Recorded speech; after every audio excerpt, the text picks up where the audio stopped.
옛날에 어떤 어릿 광대가 있었습니다. 그가 얼마나 우스개 몸짓을 잘하는지 임금이 그걸 보고 너무 기뻐했습니다. 그러면서 감격해서 지팡이 하나를 주면서 아그야, 이 지팡이 갖고 있어라. 네가 최고다. 너보다 더 웃기는 사람이 나타나면 그 사람한테 이 지팡이 줘라. 그리고 지팡이를 하사했습니다. 이 어릿광대는 지팡이를 소중하게 갖고 있었습니다. 몇 년 후에 임금이 죽게 되었습니다. 그런데 죽을 준비가 안 돼 있어갖고 너무나 두려워서 주변 사람들한테 계속 말했습니다. 나 죽을 준비 안 됐는데, 지금 죽으면 안 되는데, 이런 소식을 그 어릿광대가 다시 듣게 되었습니다. 그래서 임금을 찾아갔습니다. 그래서 임금 찾아가서 하는 말이, 임금님, 전에 주었던 그 지팡이 당신한테 드립니다. 그리고 지팡이를 줘버립니다. 이게 이해가 안 가면은, 주님, 새해에는 조금 더 머리를 신선하게 해주십시오. 그 지팡이를 왜 줬다고요? 너보다 웃기는 사람이 나타나면 그 지팡이 줘라 그랬잖아요. 그 지팡이를 누구한테 줬어요? 임금한테 줍니다. 어릿광대인 나보다 당신이 더 웃긴 사람이래요. 왜 웃기는 줄 아세요? 죽을 준비가 안 돼 있는 사람, 결산이 있다는 것을 생각하지 못하고 산 사람, 제일 웃긴 삶을 살았다는 겁니다. 아무것도 아니라는 것입니다. 오늘 본문 통해서 결산의 날이 있다는 것, 그날 앞에 어떻게 서야 되는가를 살펴봅니다. 첫째, 오늘 본문은 결산을 기억하고 있어라, 결산을 기억하라 라고 말해주고 있습니다. 고린도전서 3장 13절, 오늘 본문 다시 보겠습니다. 각 사람의 공적이 나타날 터인데 그날이 공적을 밝히리니 이는 불로 나타내고 그 불이 각 사람의 공적이 어떠한 것을 시험할 것임이라. 여기서 공적이라는 말이 나오죠. 공력, 개역 한글에서는 공력이라고 했는데 에르곤, 영어로는 워크고 공동번역과 표준 세번역에서는 업적으로 말했습니다. 하나님이 내가 살아온 업적, 뭘 해왔는가에 대한 테스팅을 한다는 것입니다. 예수를 믿지 않고 하나님을 믿지 않고 산 사람은 죽을 때 심판을 받습니다. 결산도 없습니다. 그냥 지옥에 가게 됩니다. 지옥에 가면 안 됩니다. 영원한 불꽃입니다. 그런데 예수를 믿는 사람은 죽게 되면 하나님 품에 가면서 결산을 받게 됩니다. 오늘 이 성경 구절이 성경에 결산이 있다라는 대표적인 구절입니다. 너에게 결산이 있다. 구원하고 달라요. 구원하고 다른 상급의 문제, 내 삶의 결산의 문제입니다. 구원받은 성도들에게 준 이야기예요. 네 삶, 하나님이 너에게 준 모든 걸 갖고 뭘 하고 왔느냐라고 내가 살아왔던 일에 대한 하나님의 불 테스팅을 받게 된다는 거예요. 성경에 삶이 결산이 있다라는 수많은 구절이 있습니다. 또 보세요. 마태복음 18장 23절에 그러므로 천국은 그 종들과 결산하려 하던 어떤 임금과 같으니, 하나님의 나라라는 게 있거든요. 또 킹덤 오브 갓, 굉장히 광범위해요. 그중에 천국의 개념이 들어갑니다. 자, 천국이 뭐냐? 우리는 현실 속에서도 천국의 삶을 살거든요. 천국의 삶이란 무엇이냐? 늘 결산을 준비하며 사는 거예요. 내게 결산이 있다. 삶이 하나님 앞에서 이런 결산을 받는 날이 온다. 그 마음을 먹고 사는 게 천국의 삶입니다. 뿐만 아닙니다. 히브리서 4장 13절에 이런 구절이 나옵니다. 지으신 것이 하나도 그의 앞에서 나타나지 않음이 없고 우리의 결산을 받으실 이의 눈앞에 만물이 벌거벗은 것 같이 드러나니라. 우리 하나님의 특징 중에 하나 뭐예요? 속성 중에 하나, 결산하시는 하나님. 그날에 우리에게 결산한대요. 우리가 마태복음 25장에 나오는 그 유명한 달란트 비유가 있습니다. 해석이 여러 가지가 있지만 달란트 비유의 핵심 중에 핵심은 뭐냐면 결산이 있다라는 거예요. 보세요. 마태복음 25장 19절에 오랜 후에 그 종들의 주인이 돌아와 그들과 결산할세. 1달란트, 3달란트, 5달란트를 받았습니다. 여기서 참 좋은 거는요, 종들에게 일한 분량을 가지고 말한 게 아니라 맡겨준 만큼 했느냐, 내게 맡겨준 만큼 그에 합당한 일을 했느냐를 주인이 본다라는 거예요. 이게 천국의 개념이거든요. 너무 좋아요. 우리는 굉장히 불공평한 세상 같잖아요. 어떨 때 보면 어떤 사람은 태어났는데 가을이에요. 그냥 너무 부자 집에서 태어나서 평생토록 가을 열매만 따먹다 죽는 사람이 있어요. 어떤 사람은 태어났는데 한겨울이야. 엄동설한 1월 달이에요. 새가 빠지게 이래도 중년 장년이 돼도 겨울이에요. 어떤 사람은 건강하게 태어나요. 어떤 사람은 총명하게 태어나고요. 어떻게 해석할 수가 있어요? 해석이 참 불가능한 게 너무 많거든요. 그런데 하나님은 맡겨준 만큼, 내게 주어진 만큼 평가를 한대요. 그게 그렇게 좋을 수가 없어요. 많이 준 자에게는 많이 찾는데요. 그 말씀 받고 나서 얼마나 아멘 할렐루야를 외쳤는지 모릅니다. 차라리 적게 받는 게 나아요, 여러분. 많이 받잖아요. 많이 준 만큼 너 뭐 했냐고 하나님이 질책을 하면 그게 더 감당 못합니다. 적게 받는 게 낫습니다. 하나님이 공평하구나. 그런데 이 달란트 비유의 핵심이 뭐예요? 결산할세. 우리가 신앙을 가리켜 기독교 신앙을 종말론적 신앙이라고 합니다. 이 말에 가장 좋은 풀이는 뭐냐면 결산을 생각하는 신앙이라는 거예요. 종말론 하면은 세상 끝날이 오니까 보따리 싸들고 집에서 나가서 산에 가서 흰옷 입고 그날이 오기를 기도하고 있자 이렇게 생각하거나 아니면 그 종말이 언제 있냐 계산하고 앉았거나 여러분 이런 것이 종말론이 아닙니다. 그런 거에 현혹되지 마십시오. 그날은 아무도 모릅니다. 오늘 올 수도 있고 주님이 내일 올 수도 있습니다. 저는 소원이 예배 드릴 때 오면 좋겠어요. 찬양할 때 오면 얼마나 좋을까요? 그럼 여러분 그냥 여기 있지 맙시다. 그냥 가버리면 돼요. 그죠? 그냥 다 털어버리고 그냥 훌 떠나면 되는 거예요. 예배 드릴 때 찬양하고 있는데 보세요. 오늘 성가대가 거기서 우리 영혼이 해처럼 밝게 그 찬양하고 있는데 주님이 다시 오셨어요. 얼마나 좋을까요? 그죠? 기쁜 일이에요. 종말론적 신앙은 뭐냐면 언제 오실런지 아무도 몰라요. 그러나 오늘 오실 수도 있다. 내일 오실 수도 있다라는 그런 의식 속에서 하루하루를 가장 기쁘고 알차고 생명 있게 채워가는 삶. 그게 종말론적 신앙이에요. 뿐만 아닙니다. 우리의 신앙을 재림 신앙이라고 하거든요. 비슷한 말이에요. 이 재림을 바란다는 것도 뭐냐면 결산의 날이 온다는 것을 기대하며 사는 거예요. 초대교회는 생명력이 넘쳐났습니다. 초대교인들이 가졌던 그 놀라운 생명력의 특징, 그것은 주님의 재림에 대한 열망, 기대 때문이었습니다.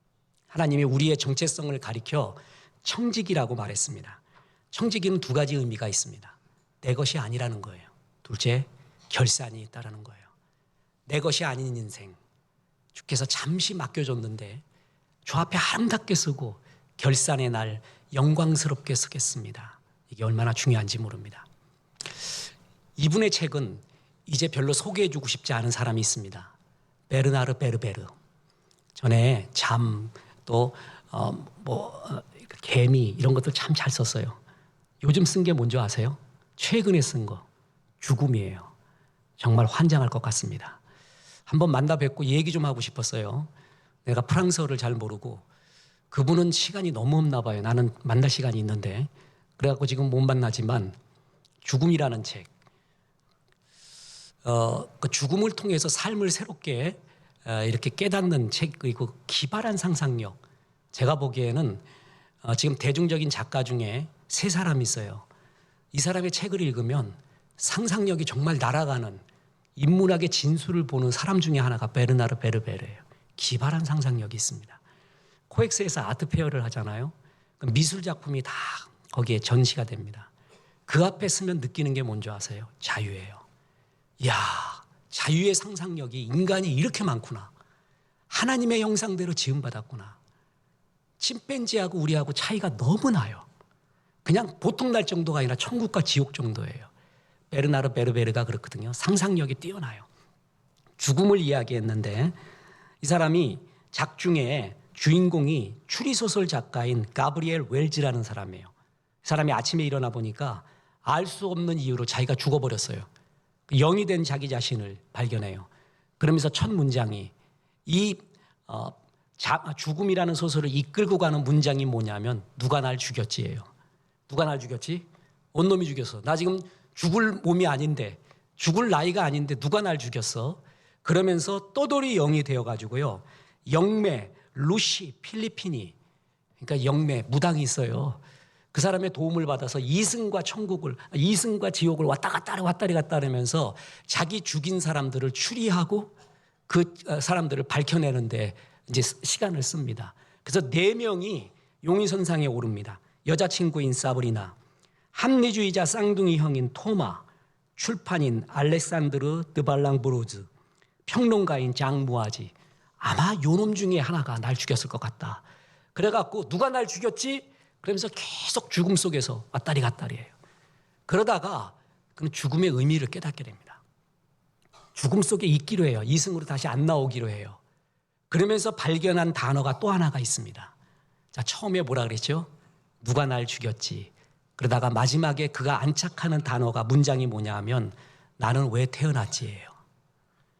자, 베르나르 베르베르도 많은 철학가와 문학가들도 잊을 수 없고 떨칠 수 없는 생각은 죽음입니다.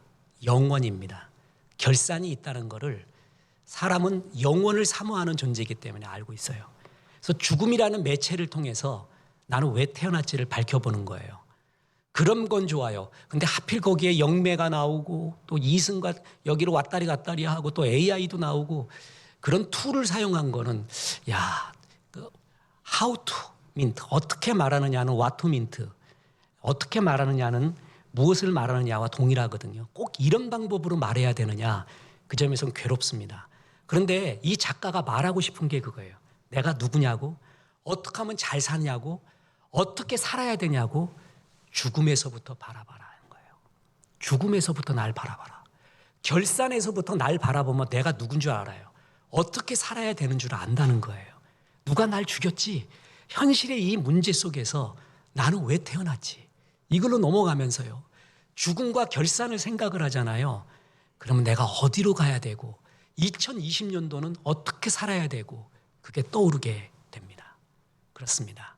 결산을 생각하는 삶, 그게 성경적인 삶이고 성경은 수없이 결산을 기억하며 살라고 말하고 유대인들이 현실 속에서도 강한 이유가 바로 그것 때문에 그렇습니다. 오늘 본문에 두 번째이자 결론이 있습니다. 그러면 하나님이 무엇을 결산하는가? 어떤 걸 결산하는가?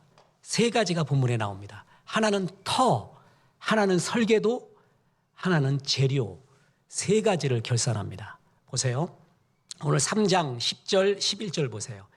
내게 주신 하나님의 은혜를 따라 내가 지혜로운 건축자와 같이 터를 닦아두매 다른 이가 그 위에 세우나 그러나 각각 어떻게 그 위에 세울까를 조심할지니라.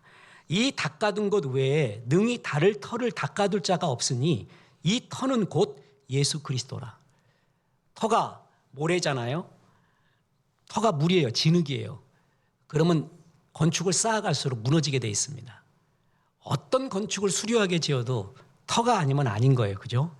너의 삶의 터는 예수가 돼야 된대요. 예수님이 의인이에요. 누가 의인인 줄 아세요? 의를 갖고 있는 사람이 의인이에요. 예수가 의인이거든요. 예수를 가지고 있는 사람, 품고 있는 사람이 의인이 되는 거예요.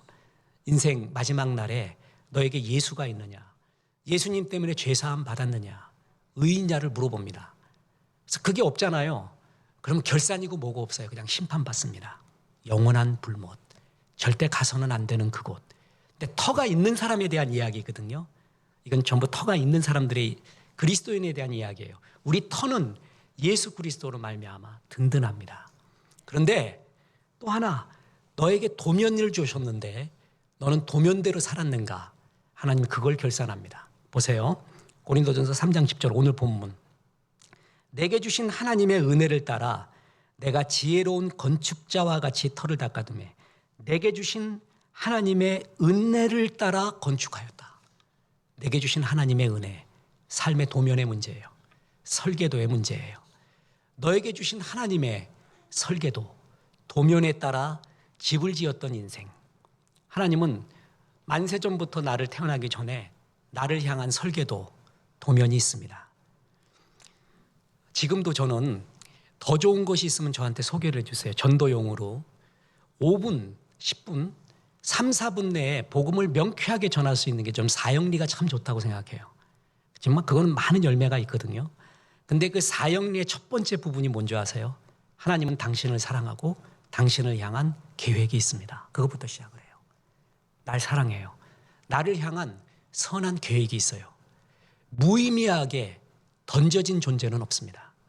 하나님이 만세전부터 설계도가 있고 그 계획의 선한 비전 속에 나를 이 땅에 보내신 거예요.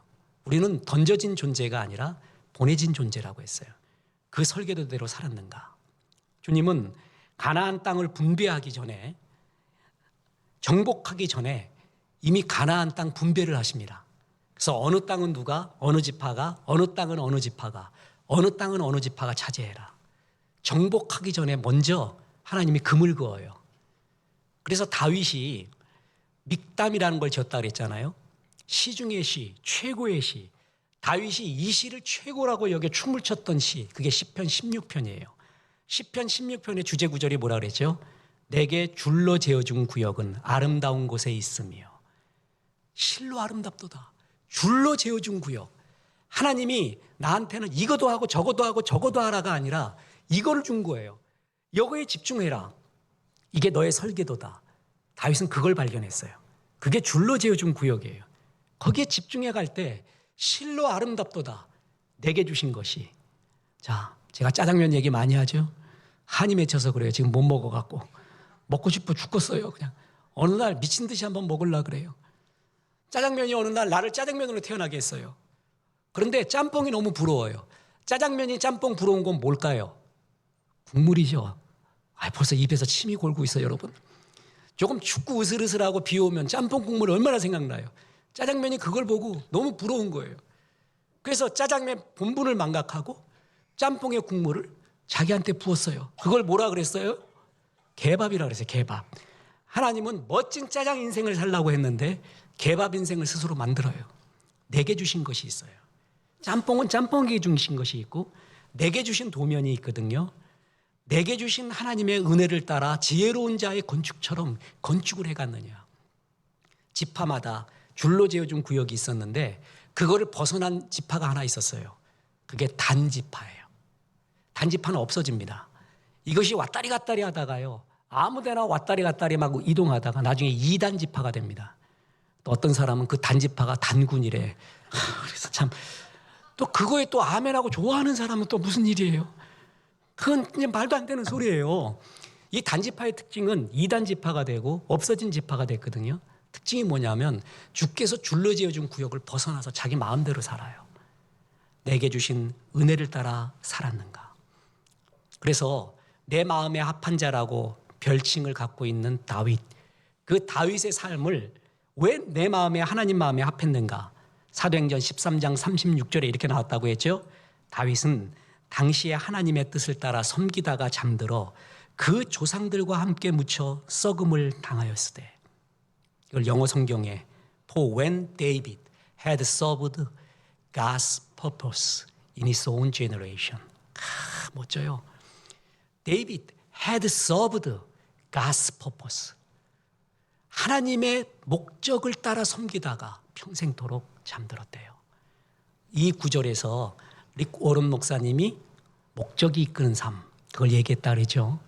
God's purpose를 안 삶, 내 삶의 설계도를 안 삶, 날이 갈수록 그걸 알고 있는 삶, 날이 갈수록 생존을 하려고 하는 삶, 날이 갈수록 어떻게 하면 더 잘 먹을까, 더 입을까 생각하는 삶이 아닌 날이 갈수록 God's purpose. 이 노년의 나이 때는 하나님의 뜻이 뭘까? 중년의 나이 때는 뭘까? 젊음의 나이 때는 뭘까? 그걸 알고 그 도면대로 살아간 사람. 하나님 그걸 계산한대요. 그걸 결산한대요. 또 하나의 결산이 있어요. 그것은 재료. 다시 말해서 네가 없어질 삶을 살았느냐, 없어질 허무한 재료로 집을 지었느냐, 아니면 진짜 없어지지 않을 영원한 것으로 네 집을 세워갔느냐, 인생을 세워갔느냐, 이거를 결산한대요. 보세요. 12절부터 15절입니다. 만일 누구든지 금이나 은이나 보석이나 나무나 풀이나 지푸로 이 터 위에 세우면 각 사람의 공적이 나타날 터인데 그날이 공적을 밝히니 이는 불로 나타내고 그 불이 각 사람의 공적이 어떠한 것을 시험할 것입니다. 만일 누구든지 그 위에 세운 공적이 그대로 있으면 상을 받고 누구든지 그 공적이 불타면 해를 받으리니 그러나 자신은 구원은 받되 불 가운데서 받은 것 같으니라. 구원은 받았어요. 터가 있기 때문에. 예수 믿는 사람한테 하는 얘기라는 걸 알겠죠? 예수 믿는 사람한테는 구원은 있어. 그런데 하나님이 공적, 네가 해왔던 일에 대한 결산, 불의 결산이 있다는 거예요. 그래서 금이나 은이나 보석으로 지은 집이 있대요. 금은 귀한 것, 좋은 거의 상징이죠. 은은 변색을 확인하는 것의 상징. 그러니까 은수저 넣잖아요. 독이 들었는가. 순결을 상징해요. 보석은 가장 아름다운 걸 상징해요. 반면 나무는 불타는 것을 상징하고요. 풀은 바람에 날아가는 걸 상징하고요. 짚은 폐기물을 상징합니다. 네 삶에 예수라는 터전을 주고 너의 삶 앞에 하나님이 건강 줬어요. 지혜를 줬어요. 재능을 줬어요. 물질을 줬어요. 그거 갖고 어떻게 집을 지었는가. 다 날아갈 것에 투자를 했어요. 하나님이 내게 주신 걸 갖고. 나무나 지푸라기나 풀같이 날아갈 거에 내 인생을 다 투자했어요. 육신의 정욕, 안목의 정욕, 이생의 자랑에 내 모든 힘과 열정과 그리고 돈을 다 투자해버렸어요. 여러분 이게 나중에 하나님이 결산해 보니까 이 사람한테 남는 게 없어요. 예수 터전 하나만 남아있어요.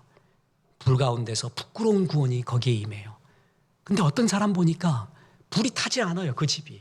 금이나 음이나 보석으로 만들어져서 그래요. 이것들의 상징, 귀한 것, 순결한 것, 아름다운 것, 영원한 것이라 그랬죠. 거기에 내 인생을 투자하며 살았어요. 그럼 묻습니다. 금이나 은이나 보석, 영원한 것, 영원까지 가는 것, 생에서 하나님이 보시기에 제일 아름다운 게 뭘까요? 그리스도인에게 두 가지예요. 예수님을 닮는 성화, 예수님의 마음인 뭐예요? 전도, 선교, 구제. 그것이 남는 거예요. 그것이 영원히 가는 거예요. 금이나 음이나 보석, 시간이 지날수록 예수를 닮는 삶.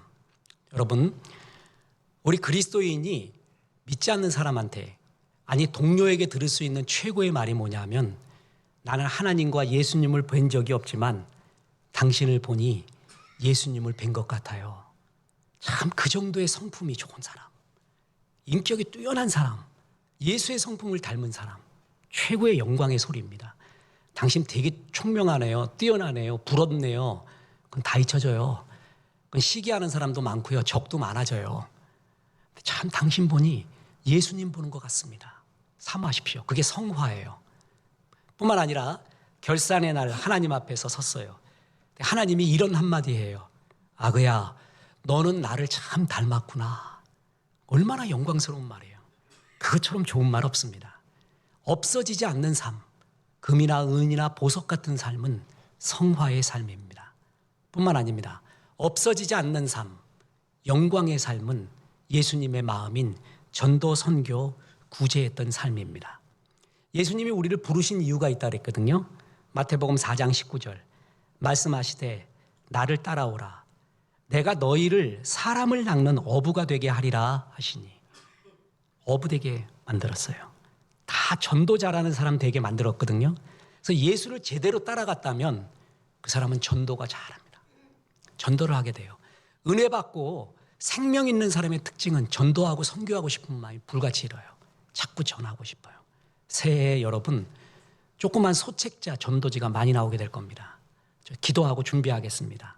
그래서 우리 교회 몇 가지가 있잖아요. 더 많이 만들어내서 각 계층에 맞는 죄사함의 복음을 명확하게 전할 수 있는 전도지 많이 만들어 보겠습니다. 바울이 개척하고 전도하고 양육까지 했어요. 그런데 그 바울이 떠나서 다른 곳에 가서 선교를 하니까 성도들이 개척한 교회가 가슴 아픈 소리예요. 이단이 들어왔어요. 그러면서 막 능력 같은 걸 행한대요. 눈에 보이는 번쩍번쩍. 아니 다른 선생들은 이런 능력도 행하는데 바울 선생님, 당신이 사도인 증거가 뭐요? 당신이 사도라면 이거보다는 더 뛰어난 능력을 행해야 되지 않겠어요? 그런 뉘앙스예요. 참 가슴 아프죠? 제자들한테 그런 말 들을 때요. 그때 바울이 데살로니가 교인들을 향해 이렇게 말합니다. 내가 사도인 증거요? 나의 영광인 증거요? 바로 내가 전도하고 양육한 당신들입니다. 당신들이 내가 사도인 증거입니다. 내 영광의 증거입니다. 그렇게 말을 합니다. 참 눈물겼습니다. 내가 전도한 사람, 양육한 사람, 그게 내 삶에 남는 영광의 면류관이요, 내가 사도이고 주님이 부르신 증거래요. 주님이 전도를 이렇게 소중하게 여깁니다. 척 스윈돌 목사님이 참 존경하는 좋은 목사님입니다. 당신이 받은 가장 영광스럽고 은혜스러운 성탄 카드를 공개했습니다. 거기에 이런 내용이 적혀 있었습니다. 우리에게 가장 필요한 것이 정보였다면 하나님께서는 우리에게 교육자를 보내셨을 것이다. 우리에게 가장 필요한 것이 기술이었다면 하나님께서는 우리에게 과학자를 보내셨을 것이다. 우리에게 가장 필요한 것이 만약 돈이었다면 하나님께서는 우리에게 경제학자를 보내셨을 것이다. 그러나 우리에게 가장 필요한 것은 하나님과의 관계를 회복하는 것이다. 이를 위해 하나님은 중보자, 화목자로 아들 예수님을 보내셨다. 제일 중요한 게 죄사함이라는 거예요. 그래서 예수님을 보냈다는 거예요. 이 소중한 일, 전도하러 가자. 내가 이를 위해 왔다 그랬잖아요. 하나님이 주신 이 좋은 아름다운 몸, 건강한 생각, 좋은 물질, 재능 갖고 한 명도 전도하지 못했어요. 한 명도 선교하지 못했어요. 얼마나 결산의 날 부끄러울까요? 없어지는 것만 계속 추구해 왔어요. 이 세상에 제일 불쌍한 사람은 영원하지 않는 것을 위하여 영원한 것을 팔아가는 사람이에요. 제일 지혜로운 사람은 영원한 것을 위하여 영원하지 않는 것을 내던지며 사는 사람이에요. 천국은 팔고 사는 거예요.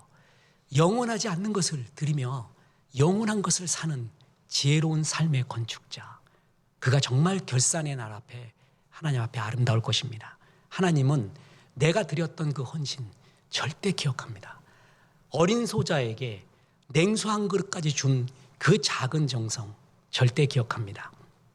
지난 성탄절 날 영광스럽게 북한에 있는 우리 성도님들 힘내라고 북한의 성도님들 메리 크리스마스 하고 방송 선교를 하지 않았습니까?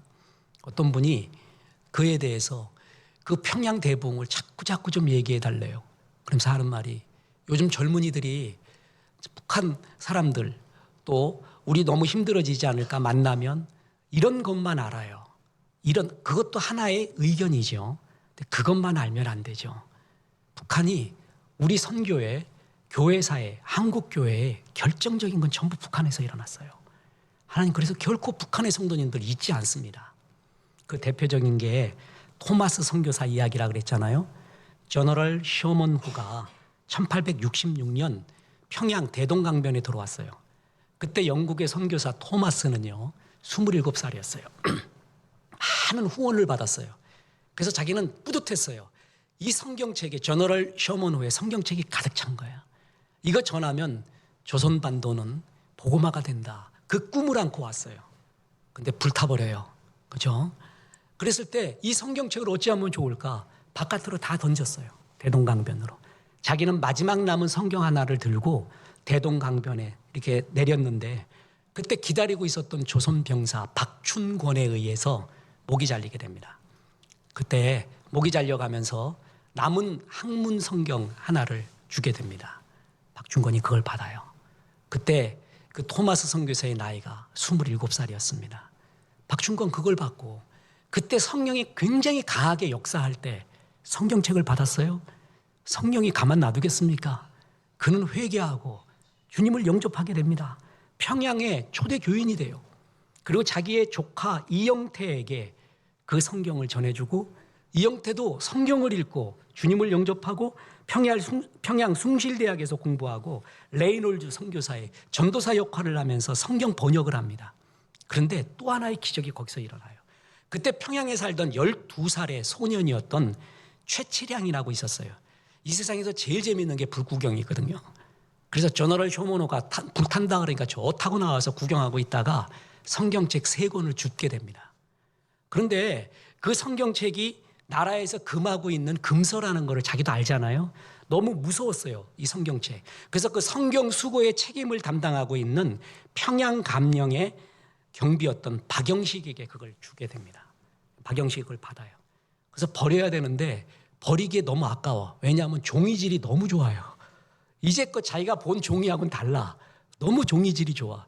그래서 그걸 갖고 자기 집 전부 도배를 냈다는 거 아니겠어요? 도배. 그냥 옆 방부터 천정부터 바닥까지 다 그걸로 도배를 했다 그랬잖아요.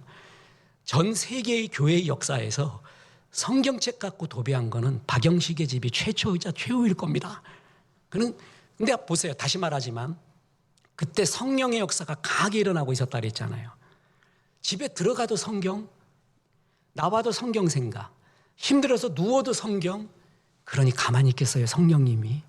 그가 거기서 결정적인 구절들을 발견하게 될 것입니다. 그래서 주님을 영접하게 됩니다. 박영식이가.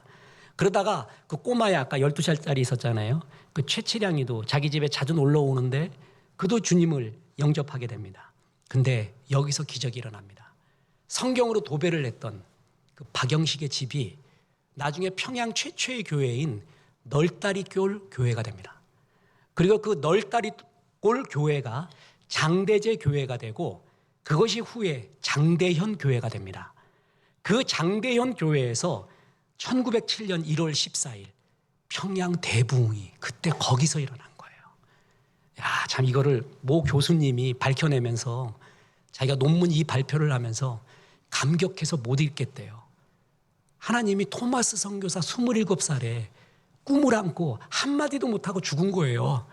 그걸 기억하고 있는 거예요. 결코 하나님이 주님 나라 위에 순수하게 헌신했던 그 모습을 결코 그냥 내버려 두지 않아요. 북한에서 평양 대부흥이 일어났고 최초의 교회인 소래교회가 일어났고 평양 부흥 때문에 새벽기도, 산기도, 금식기도 운동이 일어나고 그 공산주의화 되면서 북한의 성도들이 남한에 내려오면서 남한교회의 부흥의 초석이 되고 북한교회 성도님들의 지금도 눈물 어린 기도를 하나님은 기억하고 있습니다. 마찬가지로 우리의 하나님 앞에 드렸던 순수가 있어요.